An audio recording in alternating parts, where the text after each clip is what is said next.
Isang kaso ng leptospirosis kada oras ang naitatala sa National Kidney and Transplant Institute mula pa nitong Miyerkules. Dahil dyan, sobra na sa kapasidad ang emergency room ng naturang ospital. Nasa frontline ang balitang yan si Kari Cator. 4 na araw nang nakakonfine sa ospital ang 32 years old na si Mike matapos lumusong sa baha sa Taytay, Rizal. Ang akala niyang trangkaso lang, severe acute leptospirosis na pala. Lumusong lang ako sa baha and then mga kinabukasan po, sininat na ako. Meron na isang alipungan na gumaling. Yun na, doon na po. Di ko po akalain na tatamaan talaga ako. Kaya ngayon, isa si Mike sa halos 50 pasyenteng may leptospirosis sa National Kidney and Transplant Institute sa Quezon City. Isang kaso ng leptos ang naitatala na roon kada oras.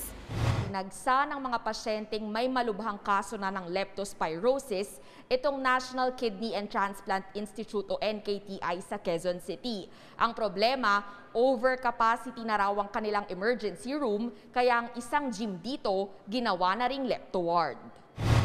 Karamihan daw sa mga pasyente nasa 30 anyos pataas. 5 bata rin ang tinamaan. Ang mas ikinababahala pa ng NKTI, hindi agad nagpapakonsulta ang mga tinamaan ng lepto. Kapag malubha na, saka lang nagpapa-ospital. Madami sa kanila dumadating sa amin, baksak ang blood pressure na. No? So hinahabol natin, alam na natin pag baksak ang blood pressure, kulang ang daloy ng dugo sa mga vital organs tulad ng utak. And madalas rin, as mentioned by ma'am, meron kami mga pasyente talaga nagle-liver failure kasi isa sa manifestasyon, naninilaw sila. Umaabot na rin daw sa puso ang epekto ng sakit kaya mas dumarami pa ang mga namamatay sa leptospirosis.